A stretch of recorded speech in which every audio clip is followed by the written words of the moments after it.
जय श्री कृष्ण जी। राधे राधे। आप सबको मेरा ढेर सारा राम राम और प्यार भरा नमस्कार। आज मैं आपको भाद्रपद मास शुक्ल पक्ष में किए जाने वाले गौ तीराथ, जिसे गौ तीर्थ या गौ तेला भी कहते हैं, उनकी कथा सुना रही हूँ। गौ त्रिरात भाद्रपद मास शुक्ल पक्ष की एकादशी से लेकर पूर्णिमा तक किए जाते हैं।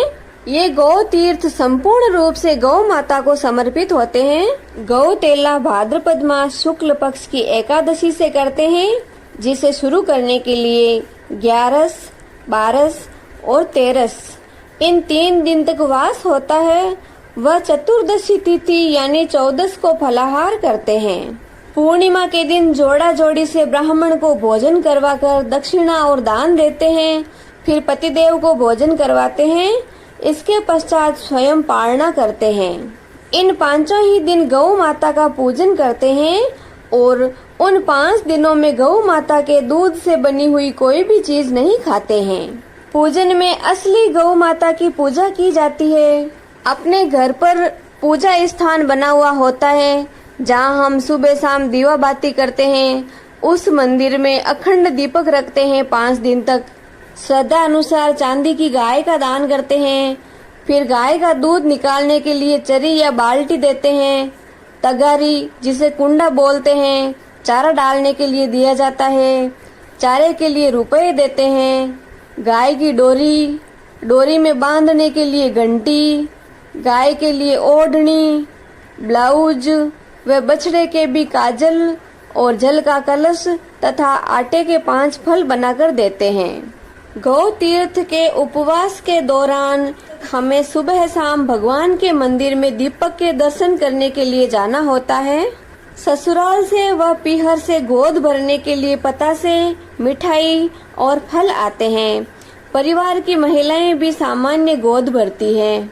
अब हम गौ तीर्थ की कथा शुरू करते हैं, जिसे आप बड़े प्रेम, श्रद्धा और आदर भाव से सुनिए। बोलिए गौ माता की जय। एक बार एक गौ माता घास चरते चरते जंगल में थोड़ी दूर निकल गई। जंगल में उसे एक बाघ यानी सिंह मिला। उसने गऊ को देखा और खाने का प्रयास किया। तब गाय ने उससे विनती की और बोली कि हे वनराज, आज तुम मुझे मत खाओ। मेरा बच्चा सुबह से भूखा है। मैं उसे दूध पिलाकर आऊं, फिर कल सवेरे मैं तुम्हारे यहाँ आ जाऊंगी, तब तुम मुझे खा लेना। सिंह ने घूरते हुए कहा कि मृत्यु के मुंह में फंसे हुए जीव को छोड़ देने पर उसके वापस लौट आने पर क्या विश्वास है। बाघ की ऐसी कड़वी बात सुनकर गाय ने जब सत्य और धर्म की शपथ ली और कहा कि वाचा वाचा विष्णु वाचा, अगर मैं वापस नहीं आऊं तो धोबी के कुंड में सूखूं।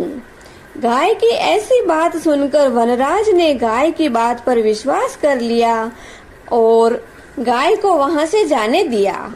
गाय चिंता की मारी वन से घर पर आई और अपने बाछड़िए से बोली कि उठ मारा बाछड़िया, चूंग लेनी दूध, वाचारी बांधी पाछी जाओ सू। गाय ने अपने बछड़े से 2-3 बार इस तरह की बातें कही। बछड़े को दूध पिलाती पिलाती गाय की आंखों में पानी आ गया। आंसू के गरम गरम टपके बछड़े की पीठ पर गिरे तो बछड़े ने माँ से पूछा कि माँ, तुम रो क्यों रही हो और आज तुम्हें इतनी देरी क्यों हो गई थी? तुम किसके वन में चरने के लिए गई थी? माँ ने बोला कि बेटा कुछ नहीं हुआ, कोई बात नहीं है।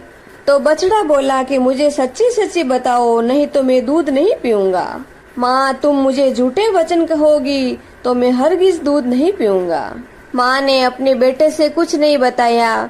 थोड़ी देर बाद गौ माता की मालकिन गौ माता का दूध निकालने के लिए आई। मालकिन ने गौ माता का दूध निकाला और वे चरी लेकर वापस जाने लगी तो गौ माता अपनी मालकिन से कहती है कि वारी धनियारी, तू सुन ले मारी बात। सर्दी में मेरे बछड़े को एकदम अंदर यानी ऊंडे औरे यानी कमरे में बांधना। चौमासे में मेरे बछड़े को चौबारे में बांधना और गर्मी में मेरे बछड़े को बाहर दरवाजे पर बांधना, ताकि उसको गर्मी नहीं लगे। कि वारे मारी धनियारी तू सुन ले मारी बात। सर्दी में मेरे बछड़े को एकदम अंदर उंडे ओवरे यानी कमरे में बांधना, ताकि मेरे बछड़े को ठंड नहीं लगे। चौमासे में मेरे बेटे को चौबारे में बांधना, ताकि उसे मधुर मधुर हवा मिल सके। गर्मी में मेरे बछड़े को बाहर दरवाजे पर बांधना, ताकि मेरा बछड़ा आराम से रह सके। मेरी जगह तू मेरे बछड़े को लाड प्यार देना, वात्सल्य देना। धनियानी से ऐसी बात कहकर गाय अपने बछड़े के पास पहुंची और बोली कि बेटा एक बार तू और चूंग ले, सवेरे तो मुझे मरना है। मैं एक बाघ को सुबह वापस आने का वचन देकर आई हूँ, उस कारण मुझे थोड़ा दुख हो रहा है, इसलिए मैं तुझसे बात नहीं कर पाई। गौ माता की ऐसी बात सुनकर बछड़े ने कहा कि माँ मैं भी आपके साथ चलूंगा। सवेरा हुआ, गौ माता के बार बार मना करने पर भी बछड़ा माना नहीं और गौ माता के आगे आगे जंगल की ओर चला गया। आगे आगे बछड़ा और पीछे पीछे गौ माता जहाँ पर बाघ को वचन दिया था वहाँ पर पहुँच गए। बाघ ने गाय के साथ बछड़े को देखा तो उसके मुंह से अचानक एक बात निकली कि अरे वाह, एक साथ दो दो शिकार आ गए हैं। लेकिन बछड़ा बहुत छोटी उम्र में लेकिन बहुत ज्यादा होशियार था। बछड़े ने बाघ को देखते ही कहा कि मामा जी पहले तो मुझे खाओ। आओ मारा मामोसा, बकलो थारा भाणे, जिरपचे थानी बेनड़ी। बछड़े ने जैसे ही बाघ से मामा जी की बात कही, तब बाघ ने कहा कि तुमने तो मुझे मामा कहकर पुकारा है, मैं तुम्हें कैसे खा सकता हूँ? तुम तो मेरे भांजे हुए और तुम्हारी माँ मेरी बहन है। फिर बाघ ने प्रसन्न होकर माँ और बेटे यानी बछड़े और गौ माता को खाने के लिए अच्छी अच्छी घास दी और गाय को बहन मानकर चुंदड़ी ओढ़ाई। स्वर्ग से विमान आए। गौ माता, बाघ और बछड़ा तीनों ही वैकुंठ लोक में चले गए।